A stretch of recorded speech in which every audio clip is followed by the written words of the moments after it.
We're going to get started. Being recorded. Hi, everybody. I'm Graham Dodge. I'm the Executive Director of the 1MC Westminster community sponsor, Magic. There they are right there. Magic does workforce development and economic development here in the city of Westminster. Things like leading our new autonomous corridor project, which many of you have heard me talk about before. We also have our coffee sponsor, Furnace Hills Coffee, who, while we've been meeting virtually, is providing 25% discounts all your online orders, no matter where you're calling from. If you're calling from Chicago, you want 25% off your online order of Furnace Hills roasted coffee, look in the chat box there. You can get the discount code there, 1MC Westminster, for 25% off your entire order. Thank you to everyone who's joining today. Thank you to my fellow organizers. I'm going to kick it over to our organizer, Julia Snap, who will walk through the 1 Million Cups Westminster core values and principles. All right. Thank you, Graham. Just give me 1 second. All right. Welcome to 1MC Westminster, everyone. Great to see everyone again this morning. We certainly had a great time last week hearing from Tram Hin and her company at Balcom. But before we jump into this week's presenters, I'm just going to go over our core pillars. So what do we do here at 1MC Westminster? We lower the barrier for access to education, resources, and connections for entrepreneurs. Without our core pillars and our community, of course, this mission cannot be accomplished. So we're looking for presentations, not pitches. We really want to get to know your business and the challenges that you face. We're looking for connection, not networking, and we are for the community and by the community. We really have a great community here at 1MC Westminster. We've heard from so many different businesses, local farmers, investors, technologists, who've all presented right here. Nobody here has ownership of 1MC Westminster, though. And nobody is paid to do 1MC Westminster. We're radically and intentionally inclusive. It's really everyone here of every background that makes 1MC Westminster possible. And we're always looking for new entrepreneurs and community members. We meet every week, Wednesdays at 9 a.m., which you all know. Please spread the word. We have 2 presenters whenever possible. And presenters' organizations should be less than 5 years old and willing to ask for help, because we always end every session with, what can we as 1MC Westminster do to help you?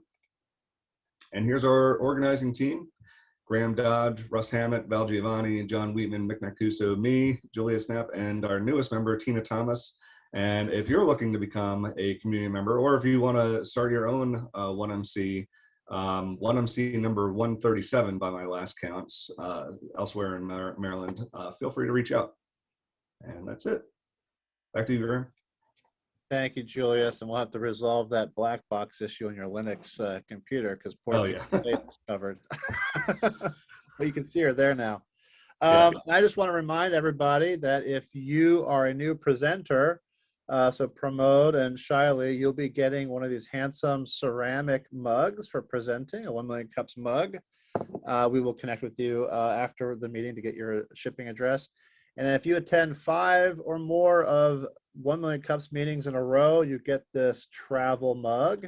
And if you attend 10 or more in a row, you get a t-shirt, 1 Million Cups t-shirt, highly coveted, rare supply. Okay, so it's 9:05. Let's kick it over to our first presenter, Shiley from Your Social Media Sherpa, coming to us from Chi-Town, from Chicago. Shiley, take it away. Thank you. Hello, everybody. Yes, like Graham said, I'm Shiley from yoursocialmediasherpa.com, where I help businesses be unforgettable to their network. So in a second, I'm going to show you a logo. If you can identify it in the chat, amazing. This is a photo of me from high school days. A little bit dark, a little bit edgy, but the reality is that this kid despite being in social media now, was not actually the most social, is that I had a lot of struggles learning how to make friends. And where I figured out how to make friends, a tool that helped me is this logo. It's MySpace, right? Remember MySpace? I see some shocked looks here, but yes, for me, MySpace is what introduced me to a group of people who like the same things that I did, which is reality competition shows like Big Brother and Survivor. Anybody a fan in here? Love those shows. We played online, and we needed a hub for our community. And so I created it as a 14-year-old. And I even had a competitor because he liked the idea so much, but mine ended up winning, but that's a whole other story. But this is where I learned to make connections. It was a real tool to help me find the people that I most wanted to be around. And it helped me from being really lonely to really helping build community, make others feel included. For me, doing social media now is not a job, it's a calling, because it was something that really changed my life. So I took a lot of what I learned on MySpace and my subsequent teaching degree from Indiana University, my social media skills, my love of motivating people, and I take all of that skill and knowledge and break down social media for my clients so that they too can stay connected to the people who matter most online. So with that, currently there are tons of businesses out there that depend on a strong reputation and referrals to get their business. They know they need to stay top of mind with the people who are most likely to be their customers and the referrers. But the reality is, they are not keeping up with all the phone calls, the postcards, the networking events, their CRM, and all of that stuff the way they should. They already have so many things that they need to worry about in their business, from accounting to doing their own sales, to being a service provider, to managing staff, and then social media too. It can be really overwhelming. So when it comes to social media though, they know they need to be invested in it, but a lot of times their efforts feel fruitless. It feels like a lot of wasted effort without really a clear direction. So as their Sherpa, I use their own skills and expertise in networking in the process. I help them take what already works in their business and really maximize it. I help them find their low-hanging fruit. So I'll give you this example. One of my clients is an Indian matchmaker, and she came to me. I see some smiles in the audience here. She came to me and she's like, shyly, like, I need help. She's like, I'm telling my social media people that I want them to do Snapchat, but they're not listening to me. I'm paying them. Why aren't they doing it? And to build an audience on Snapchat, if you don't know, it takes a lot of time and energy and headache. But what she did have is she had a couple things. She had a big list of people that had signed up on her website to learn more about her company. And she wasn't sending them a single thing. These are people that had already said, hey, I kind of want to learn about your business. And I'm like, wait, you need to start sending them stuff to educate them on why they need you or what they didn't know they needed to know about your business. That's going to help them maybe find the love of their life. And so she did, and she refocused and realized how she can really engage the pool of people that her being a connector really helped. Sometimes we can't see how influential someone is based on their social media, and my clients all have a great network to bank off of. They already have the secret ingredient with social media. Is all of these connections. So that's my world. I guide them how to show up consistently in front of their network at scale, reminding them of their expertise. Really, for me, it's not that I have to learn how to be an Indian matchmaker. It's that I help them communicate more effectively what their people need to hear most based on what the conversations are that they're already having. They stay the expert. So to give you a perspective, the best way I can describe what I do is imagine if every question you get on a sales call was already answered for you, for your leads before they got on the phone. People are Googling you. Are you showing up online as the expert that your best clients already see you as? To give you a little taste too of some of the people I have worked with, these are all the different industries I've worked with so far. Some of these are multiples as well. Lots of different spaces. I had a rabbi turned sleep consultant. That was pretty fun. Therapists and clinicians, chess schools, lots of goodies here. And here's some places where I have been a speaker. I teach at the University of Chicago, and I've been hired at a few of these places as well. That's a little bit about who I've served and how I do some of my marketing. Some folks ask me shyly, how do we work with you? And the first thing I do is I kind of stalk you on the internet. I look at everything that you have online. I don't know if any of you are worried, but I look at everything because your people are going to see it. I tell you what works and what doesn't. And usually people leave with two things: a mindset shift about how they think about marketing that's going to change the way they look at it forever, and two, a bunch of little tweaks that they can take, and then three, some big higher level things that they really need to focus their energies on. Then we learn together, whether that be hacking Instagram hashtags or learning how to do LinkedIn and how to make your profile fabulous. And I'm going to hopefully help some of y'all with your profiles too. And then the last thing is accountability and support, is that knowing that I'm one text or one voice message away for support, so that you don't have to guess how some crazy social media feature works, is that I am there to answer your questions so that you are no longer alone. So with that, some people also ask me too, Shiley, you're in social media. How do you market yourself? Surprisingly, not a lot of social media experts promote themselves well on social media. So, but I do. LinkedIn is my jam. So here's a few great LinkedIn posts. I just posted something like a couple weeks ago that's already passed like 3,000 views, lots of conversation and all that kind of good stuff. And then Graham, I was telling you, Graham, I always want to make sure I leave everyone with some tips. So the first one is gratitude. I'm thankful to be here, but gratitude can also help you online too. If you thank someone for engaging your content, it tells them, hey, like, this is a teacher thing here, I want you to do that behavior again. And then they'll keep engaging with your future posts. And two, it'll open up a conversation with them that maybe they didn't even know they were going to have with you that day. And they can ask you questions you didn't even know they were waiting for an answer on. Second one is Twitter. Use it to get in touch with hard to reach companies. And the last one is LinkedIn. Your profile matters. So what you put on there is going to showcase how good of a solution you are to someone's problem. So what I did is I gathered all of my favorite LinkedIn profiles, and then it's in the chat where you can see all these great examples to re-inspire what you share about yourself in your profile. So with that, I'm already past my time here. But I'm always looking to learn more about how to feel more confident in creating context with my outreach and follow-up. And yeah, that's me. Thank you so much for having me. Excellent presentation, Shiley. Thank you. Oh, yay. So how we do this is we, for the online version of 1 Million Cups, everyone just put your questions in the chat box and I'll read them. And if there's opportunities to sort of unmute to add more color to your comments or questions, feel free to do so. Right off the bat, Shiley, I come from early SEO days in the late 90s where like SEO was first, a term, and Google AdWords was just starting up. And I remember back in those days, there was always like all the SEO experts were always kind of nervous about what Google was going to do next to their algorithm. It's like, oh, Google just released the SEO algorithm Panda or whatever. And these were not terms that the public knew about, but all these SEO experts knew about. In social media, is there an equivalent to that? Like, are you looking at things that Facebook is saying or LinkedIn is saying that tip you off as an expert as to how they're going to treat certain types of content? Ooh, so are you asking how important algorithms are for all of this? Because I know SEO, it always changes, and I'm with you. Well, right, yeah. So is there an equivalent in social media marketing where you need to be cognizant of what Facebook's doing differently? Like I've noticed, for example, on Facebook, if I post a YouTube link on Facebook, it never gets seen.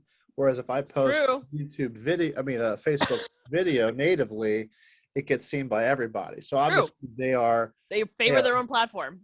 Right. Their algorithm says, demote the YouTube posts. Yes. Are there changes like that where industry insiders like yourself can kind of keep tabs on? Yes. Or like, what are you looking at when you look for those types of changes? So there are a lot of changes. This is where we get really dicey with like the 200 some consultants that I help coach, is that they get really distracted by the algorithm. Yes, there is some stuff with the algorithm that you want to know to make things better. But the biggest thing that, like, especially for someone starting out, if you're not a social media agency or something, like, it might not be the best ship to like hope to catch the algorithm. The idea is that if you can have a pool, the thing that I focus on first and foremost, if you can have a pool of people that your business needs to you need to remind them of your business, if you can feed them, you potentially aren't necessarily fighting with the algorithms, because it's not like, oh, Facebook didn't show my post today. Is that if Graham adores Shiley and he sees Shiley pop up, he's way more invested in looking at it than some algorithm telling him to look at it. So that's always where I start with people who are just building out. But yeah, things on social media platforms change all the time. But if you're constantly chasing that, especially if you're not a big social media agency or a social media manager, it's a big distraction. Because things are always going to change no matter what. But what holds true is your relationships. Now with SEO, the same thing happens with social media, is that you don't necessarily own all those connections. So you should capture people like my client did with the email list, because that's something that you own forever. Like I have a cousin that just broke 200K on TikTok. If the algorithm changes on him and he doesn't have any emails, he might never get in front of 200,000 people ever again. So I'm always telling people to capture your connections where you can. Great. Does that answer your question? Yeah. Oh yeah. Thank you. So just so I can capture some of these questions for the video. Oh yeah. Tina Thomas from Infinite Love Project and 1 Million Cups asked if you were solo or if you outsource for help, and you already answered her that you're mostly solo and you have contractors. Yes, but the coaching is all me. So. Okay, so you get one-on-one coaching with Shiley herself. Pramod from Airgility says, Shiley, please help me. So there you go. You've got a lead right there. Airgility, our next presenter coming up. Michelle, she is asking, how important is it to have a LinkedIn account? Well, there's a could be huge. Fundamental question right there. Could be huge. Depends on the kind of business you have. If you like this Indian matchmaker, I keep using her as an example, but she had a really solid network on there. That was my next thing that if I wanted to go talk for hours, I'm like, she has a network on there that's already been cultivated. If your people are there that you think you can serve, you should absolutely be on LinkedIn. Now, not every industry is obsessed with it. Like, I don't know how big the medical industry is on there. It really just depends. So that's something you should keep in mind. But especially if you're B2B and you want to work with other businesses, like you should be on there. But it really depends where you have people or where you can drive people. There's a lot of good algorithm potential there too. So if you do have a network, that's a little extra cherry on top to get some extra attention.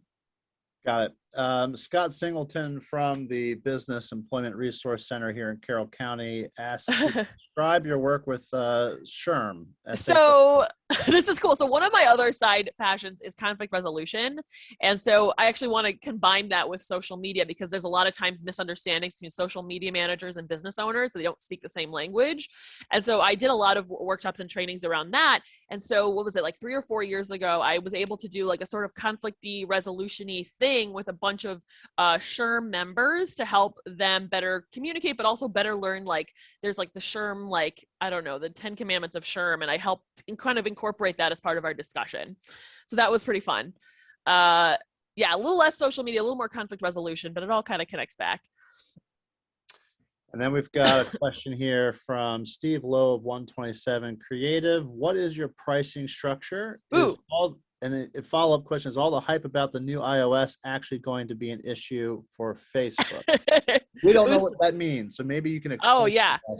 There's some good stuff there. So pricing structure. So the way I work, so I just added something to my website. They're called like hacks for sale. They're like, they're already made videos. It's all under $100, where you can learn a lot about how to think about your marketing, how to hack Instagram hashtags, how to write a LinkedIn post, a bunch of fun stuff there. So that's brand new and is an easy way to get connected with me without having to do a big session or a whole thing.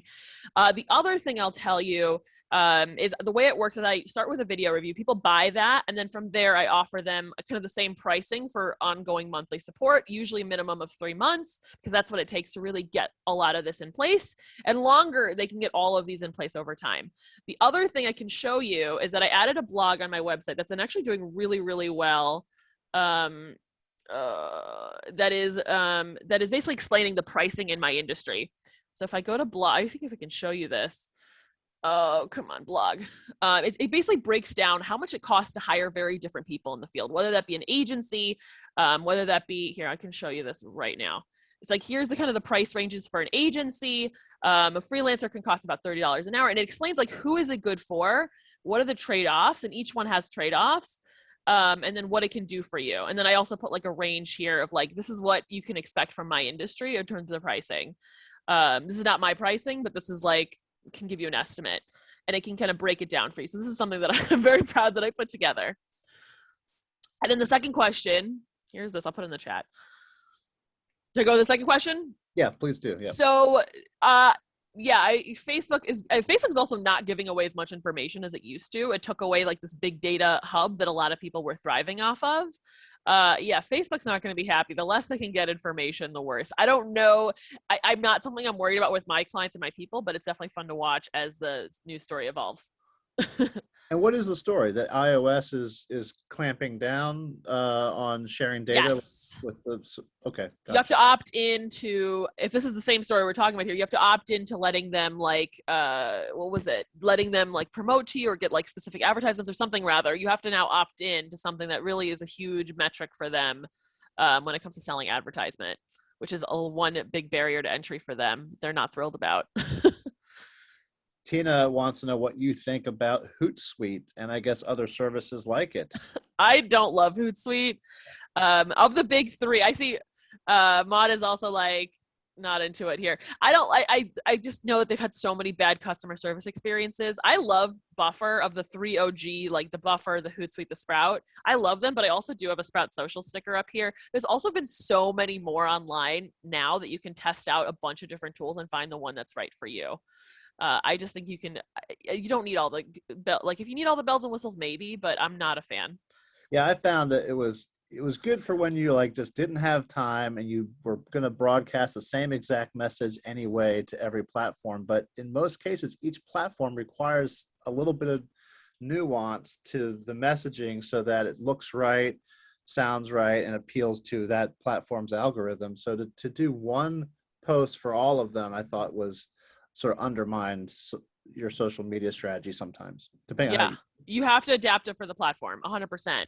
Every platform is different and you're speaking to a different crew in a different way, but you can reuse content, but you have to readapt it for the platforms. Actually, that's one of my offerings. It's like my top 10 questions your content needs to answer. All of them can be readjusted to like podcasts, to blogs, to tweets. They can all be readjusted. It's just about the information that's really magical here.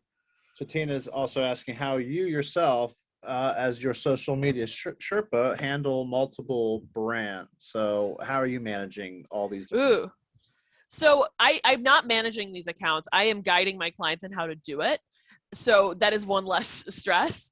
But the other thing is that I don't need to know how everything works. I work with therapists and clinicians. I don't need to be a therapist. I need to illuminate for this therapist and her company, like what information that her audience needs to hear. That I got to pull out of her brain, right? Is that it looks the same for every client. I don't have to understand their field. They have to be the expert. I tell them how they need to talk about it so that more people are like, yes, I want to talk to you about it. Excellent. Well, we're close to time, and we usually end with, oh wait, where do you find your contractor? Okay, one more question. Where do you find your contractor? So there's a website I use that I really love, and I'm going to put a link in the chat. This website, it's like an alternative to Fiverr and an alternative to Upwork, where you can find pre-vetted freelancers. So what they do is that in order for people to get on their platform, they have to be vetted for like many hours. From there, I post that I'm looking for requests. So like I needed someone to like make a widget for my FAQ questions.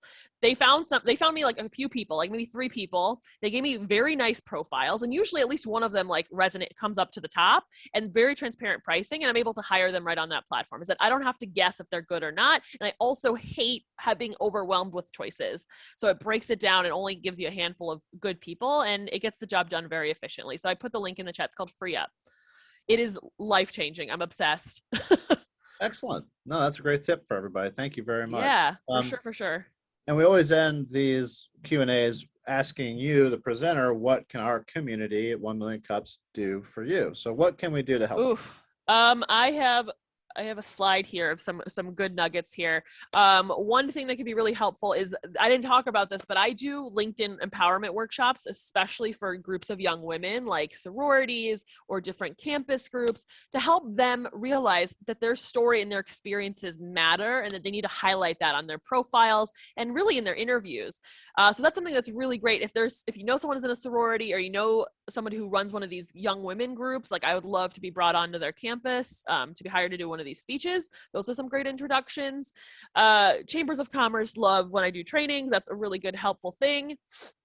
I'm always learning about sales and stuff, so I'm always soaking up nuggets, even about this presentation. So those are a few things that can be helpful to me.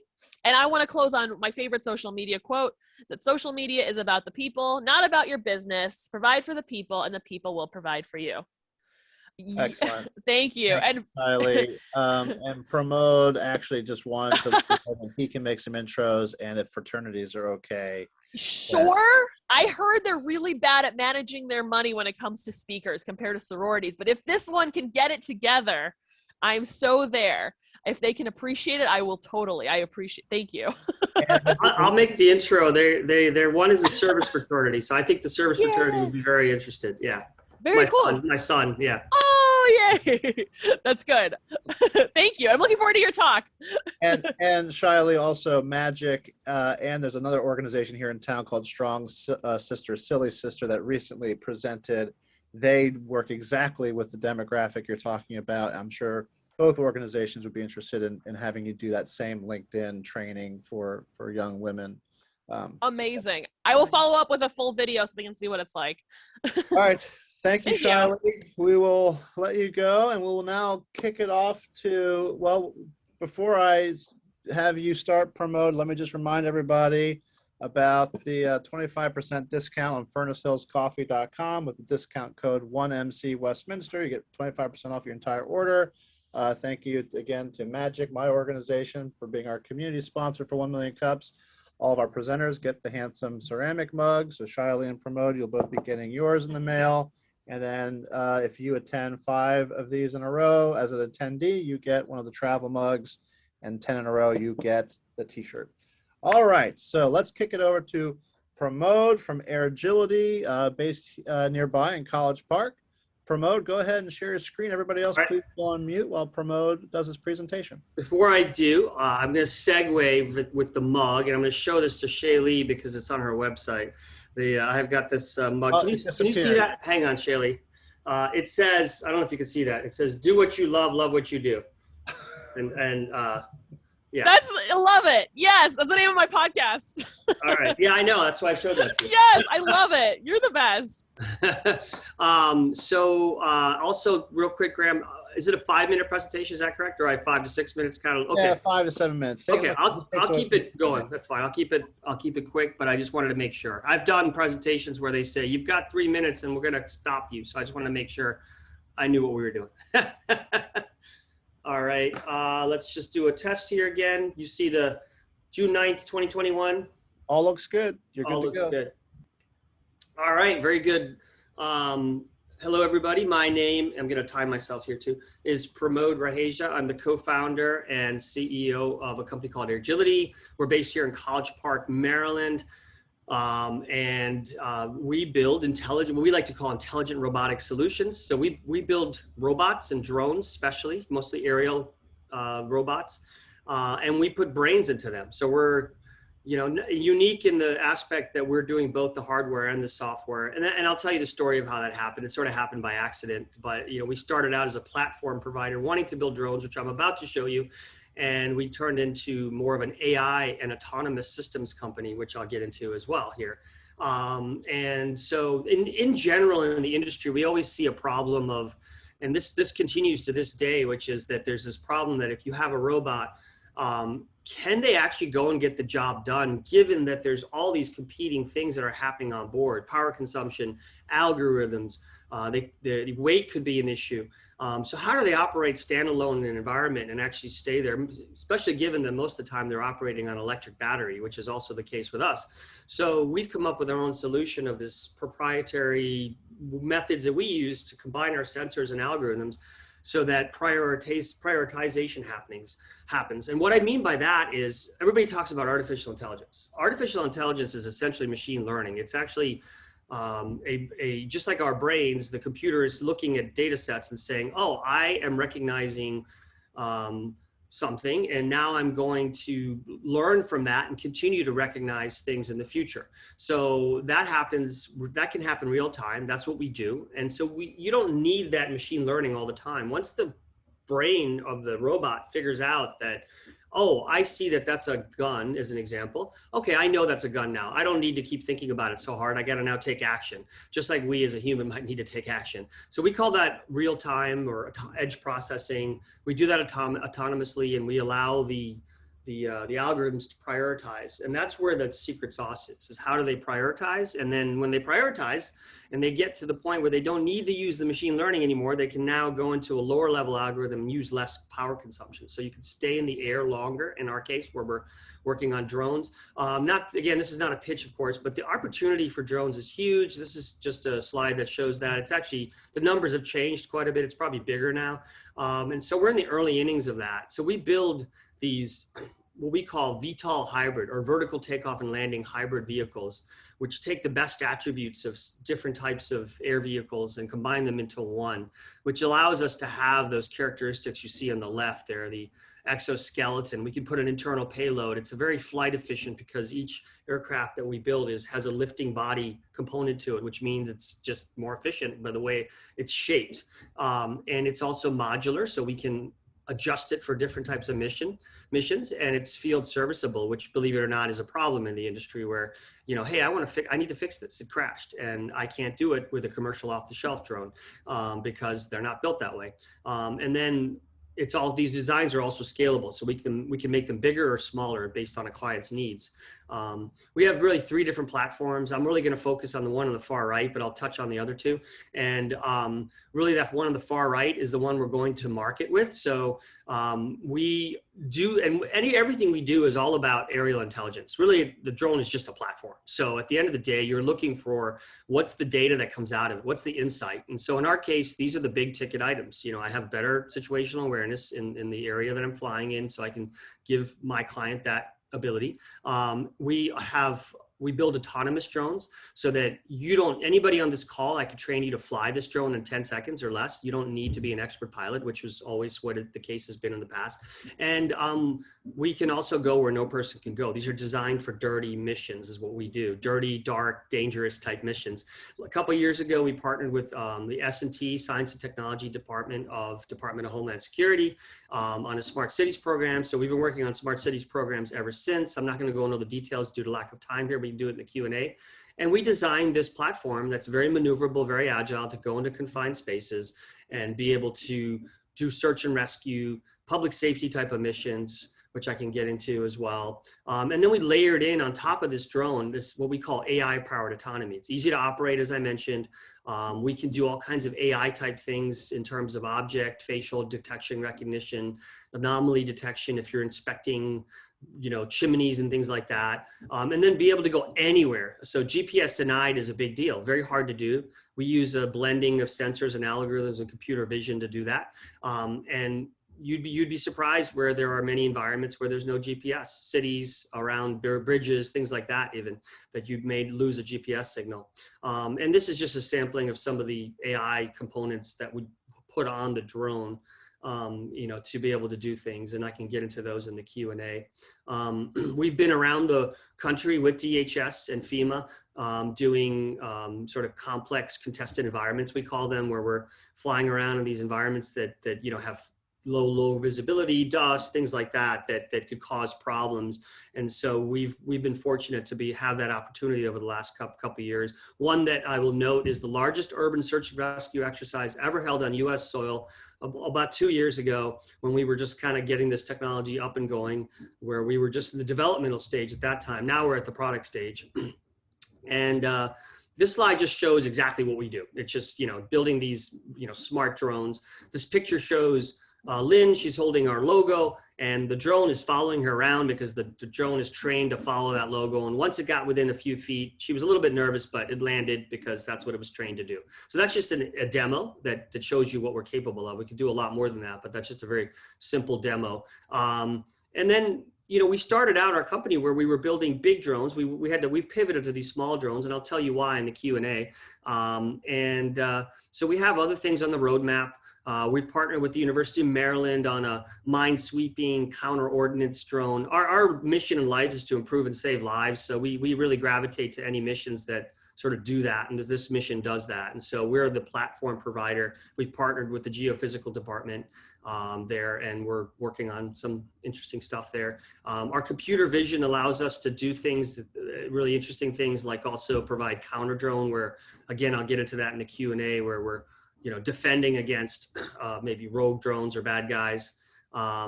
We are considered a dual use company. So we work with government and commercial, the sampling of different people we're working with or people that are in our pipeline. And we've partnered with something called the Aero Group, which is a really large sort of organization that's putting 10 companies together to really provide the whole ecosystem of drones and aerospace and defense type of activity. My partner and I were to Shaylee's comment about the Indian matchmaker. We had an arranged marriage. The University of Maryland matched us up, and we became partners and started this company together. Both having very complementary backgrounds in aerospace and entrepreneurial endeavors. Good bench of knowledge that helps us out both in the university and otherwise. We are made in the USA, strong team of advisors and great talent that comes out of the university and Maryland in general. Strong patent portfolio that is being developed every day, in fact, as I get the bills for it, and good early traction. Happy to take Q&A and just talk in general about the world of robotics and drones. Thank you.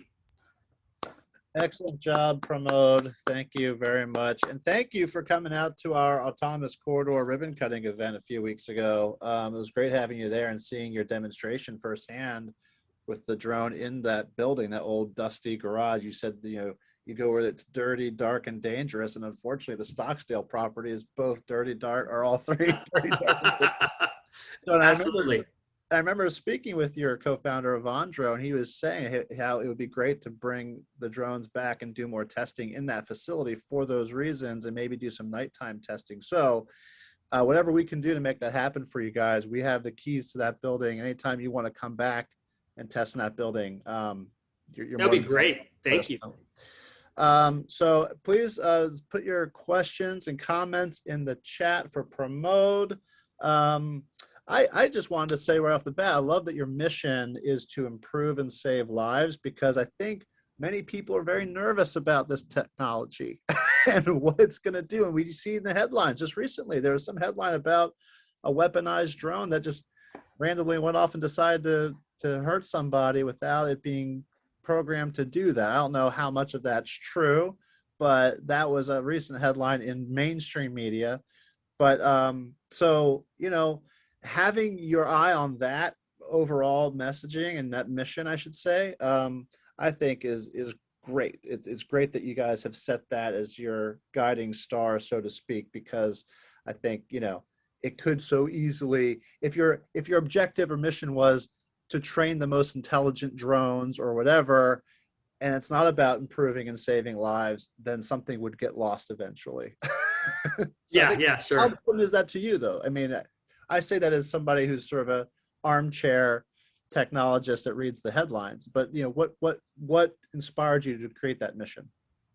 Yeah, I mean, I think really just having social impact, being able to do things that help people is really is really important to us. So I'll give you some examples. I've been approached by all kinds of different people for different missions, right? And you can't do them all, especially being an early stage startup like we are. You have limited resources, limited capital. You have to really focus and figure out what sequence you're going to go in. As a small company, we can't do multiple parallel threads like a Google, right, or an Amazon can, right?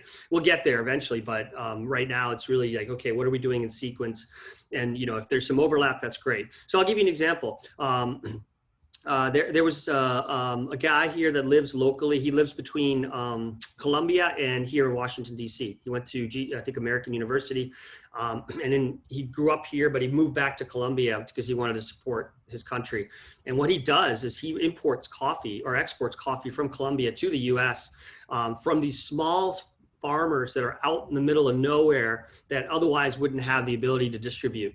And they're stuck between the cartels and and they're out and even just getting their coffee to the city to sample could be a 13-hour slog through the mountains, right? So he said, hey, what if we took a drone and flew it, an hour versus 13 hours, or even in some cases 30 minutes, from point A to point B, and we can get that sample much quicker to the people that want it, and then much quicker economic incentive for the farmers. Now they can get this coffee out there and make some money. And so love the idea, But I said, look, for us, we'd have to have some backing. We need some money for that. And so he was going to work on getting, I think he had Google interested or something. I said, yeah, if we can get some money from Google, we're interested, and so, but even going to this mission of the counter mine and that sort of thing, there are undetonated mines and ordnance all over the world that kill and maim, kids and people all the time. And so this is a method by which you're not having to touch anything. You're flying the drone,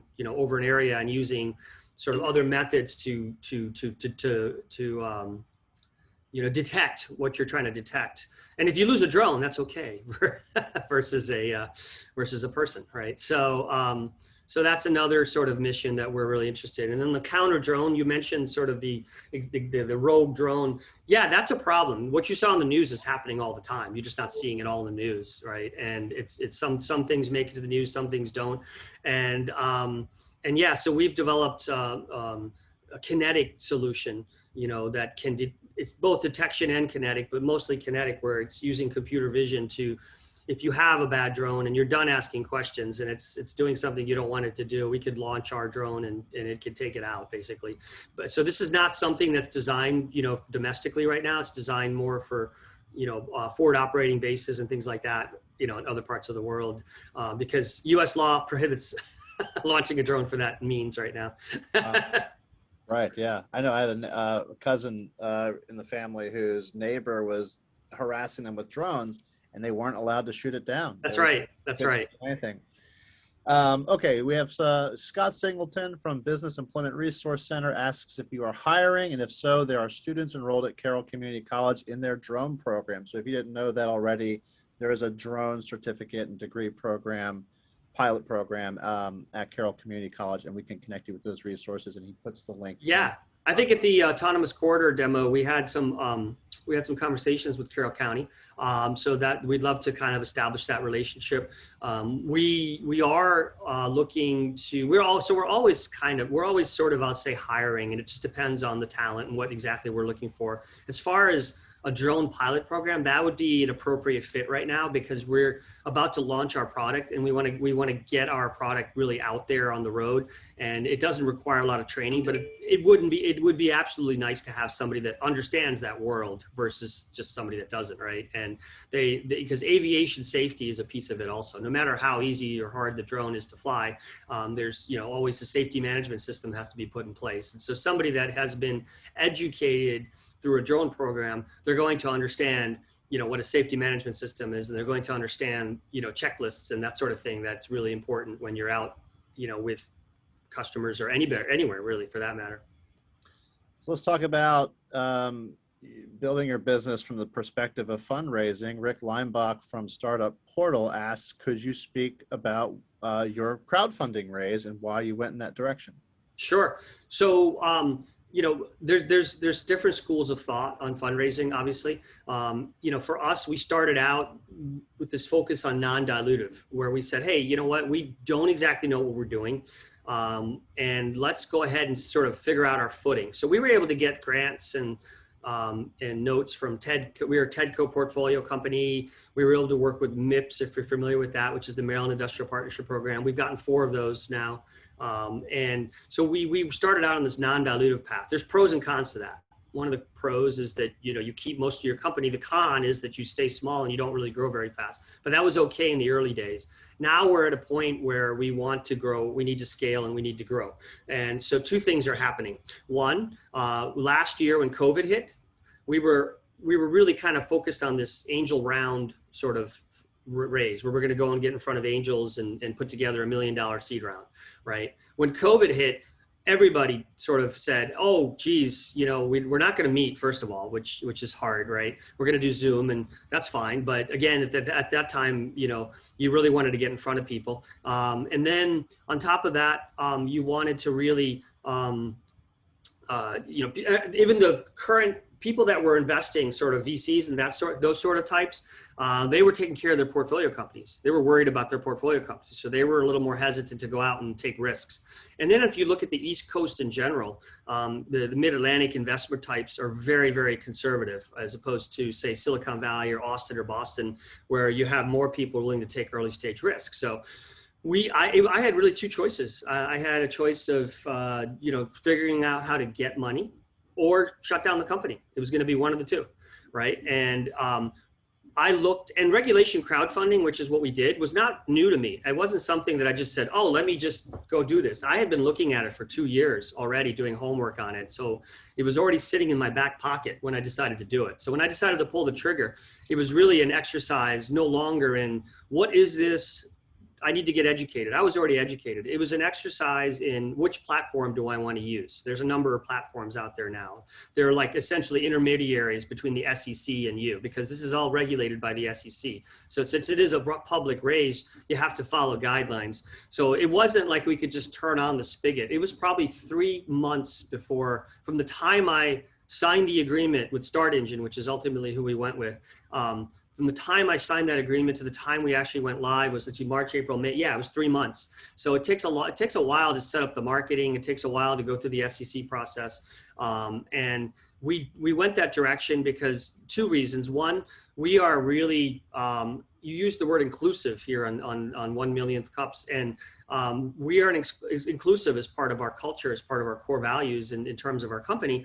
And I felt like, angel investing, I'm an angel investor. I've invested in different companies you've probably heard of, and like SpaceX, for example. and not everybody has access to those companies. I had access just because I'm in the right circles, right? And so by doing the regulation crowdfunding, you really give access to anybody that wants to invest in your company and they want to have an opportunity to have an upside. So we like that aspect of it. And because of COVID, it's a different type of approach. Instead of getting and sitting in front of millions of angel groups and doing presentations, it's a digital marketing effort, something I felt very comfortable with doing at home. And so during COVID, I was able to really sit there and do that at home and just sit at my desk and actually attract people to our campaign and then answer questions and things like that. So I don't know if, hopefully that answered your question, but those were some big big parts of the strategy as to why we did that. And in retrospect, I'm really glad we did. We did it. It really helped our company. It gave us some visibility, some exposure. It had effects that I didn't think about. It brought us leads as well. The only part that's hard, I will say, is that, you have all these investors as more of an administrative nightmare, right? So right now we're actually, we're raising a bridge round right now. Speaking of the ask, which you're going to ask me, I know. And the bridge round helps us sort of bridge the gap between where we are now, and we're actually in line to get rolled up and go public, actually. So we're going to raise money from the public markets, but it's going to take some time to do that. And so we're actually doing a bridge round right now. So there'll be some administrative piece that's going to be a pain, but there's companies that do that. We just got to pay them to help us,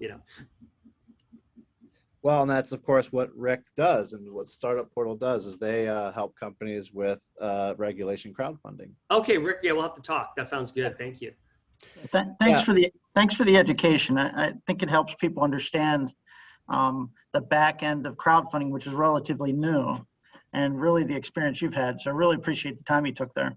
Yeah, and if you guys, I'm sure you guys are all entrepreneurial types. If you ever watch Shark Tank, Kevin O'Leary is a huge proponent. Mr. Wonderful is a huge proponent of regulation crowdfunding. In fact, he is the evangelist for Start Engine now. When we signed up with Start Engine, he had just become the evangelist. So it kind of helped us out because he brought a lot of visibility to the platform as well.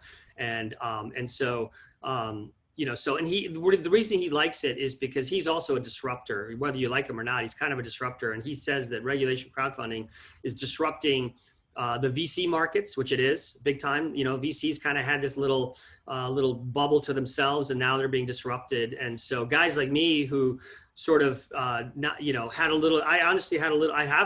still do have disdain for venture capitalists because I look at them as elitists. And I think that they don't, they sort of are in their little bubble and they only want to talk to you if it's going to serve their purpose. So regulation crowdfunding sort of democratizes the ability for anybody that's sitting here that wants to start a startup and say, hey, I need to get some funding. How do I do it? You still have to have a compelling story. You still have to have a solid business. You have to have all those things, but you can go out and do it on your own now, and which is the whole point of democratizing things. Yeah, I couldn't agree more with everything you said. I mean, I ended up raising $1 million on Seed Invest for my former company. Oh, awesome. And I would definitely do it again. It was a great experience. And all the lessons you learn in pitching VCs, you can certainly apply, minus the like random like investment thesis, mismatch or fit issue that Right. you run into with certain funds. So anyway, I want to ask you about your search and rescue work. Have you guys ever worked with the Civil Air Patrol in that regard, or are there certain agencies that you have worked with or want to work with? Yeah, we'd love to work with the Silver Air Patrol.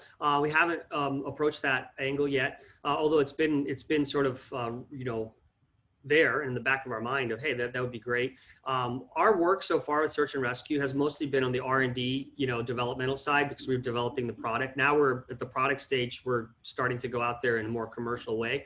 Prior to this, it was all DHS and FEMA, which is not a bad place to start, of course.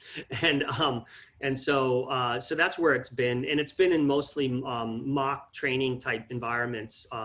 In fact, the week after we were with you guys in Westminster, we were in Stafford County, Virginia, a week later doing demos for, we were actually taping and working with the Sheriff's Department down there on more public safety oriented missions. We also won a Smart Cities Challenge in Fairfax County, Virginia, back in February, where we have put together this autonomous solution for giving, say, a police department, as an example, more situational awareness. And an example would be they have an active shooter situation or a suspect, and they don't know what's going on, so they're going to deploy officers to the scene. But by the time the officers get there, it's it could be a significant amount of time, and then they don't even know what they're walking into.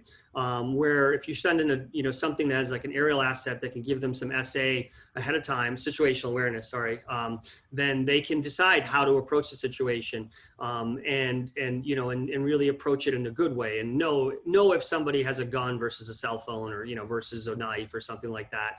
And so we've developed with another company a solution that automatically deploys the drone. It taps into a database to look at the airspace and figure out the flight plan so that it doesn't, infringe on any special use airspace or temporary traffic, air traffic restrictions, and or airports, things like that, and then autonomously fly to the point, and then start supplying some video feed or what have you to the officer. So it's still a concept, although the technologies exist, and we're right now hoping to get a little bit of funding to be able to go ahead and do some pilot projects, both in Winchester, Virginia, and Stafford County, Virginia, as well. And we'd love to do something over with you guys too, but that's what we've done so far. Yeah, we'd love to. No, we'd love to hook you guys up with. There's a startup pharmacy out here called Medley that they have 7 locations around the country. One of them happens to be in Westminster, and they're all about same-day delivery of your pharmaceutical, your drugs or whatever, your medicine, and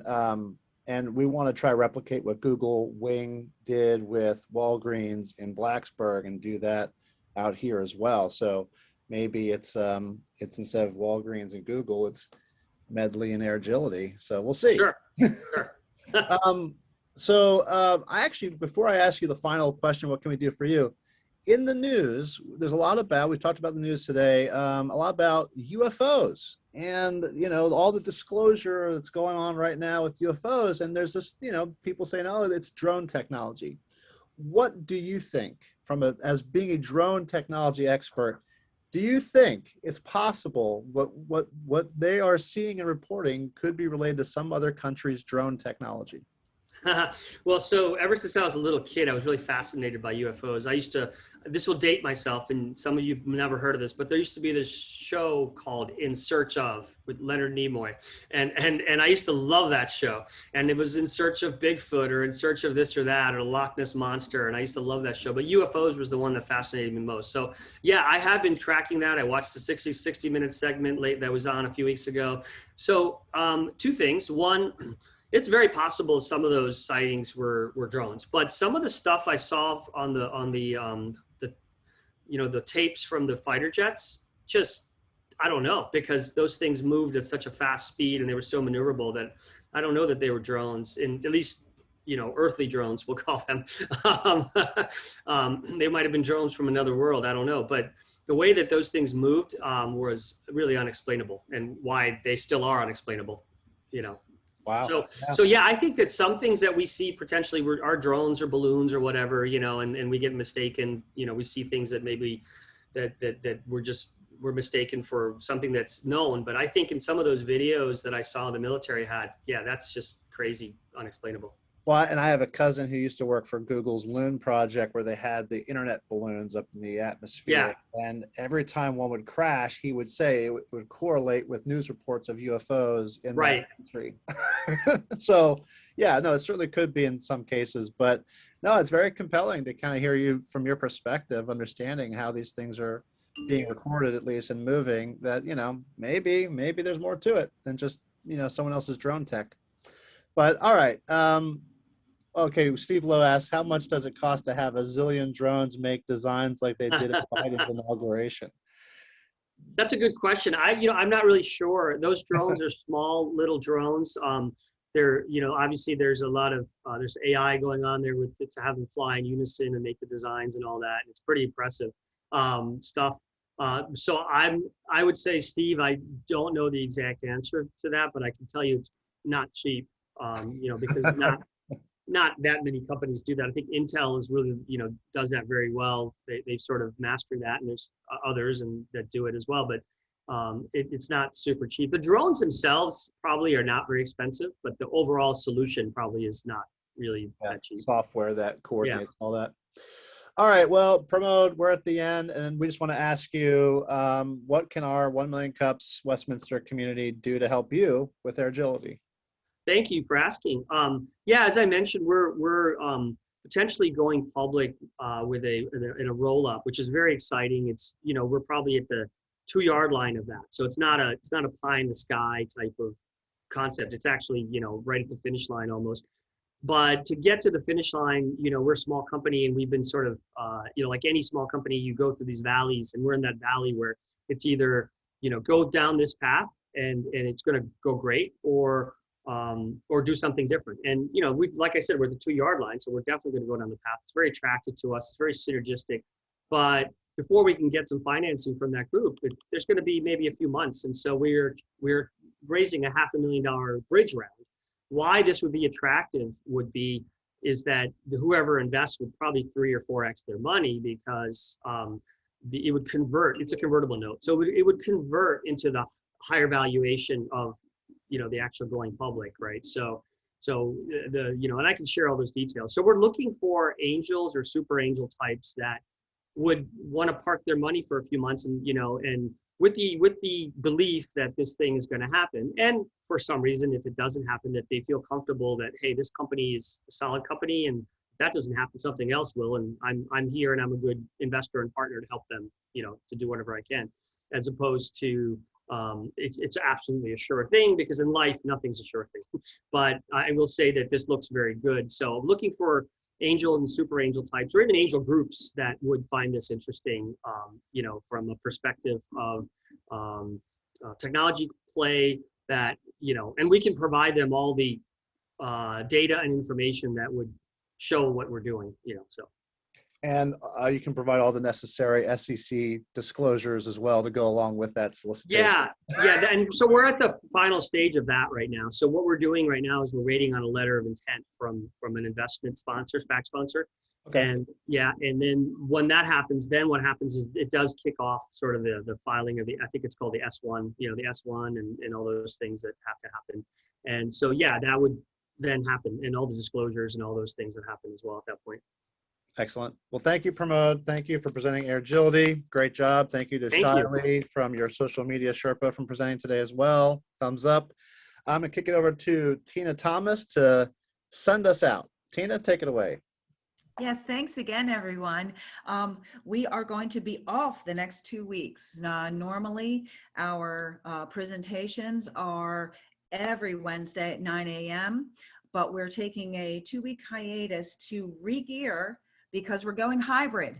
We're going to be in person at the Startup Portal here in Westminster, And we're excited about the whole hybrid scenario, so that people we can meet in person, and also people who might not be able to take the ride can still join us. So that'll be in 2 weeks on June 30th. Highly encourage you, if you're not already signed up at 1 Million Cups Westminster, to go ahead, and it's free to sign up.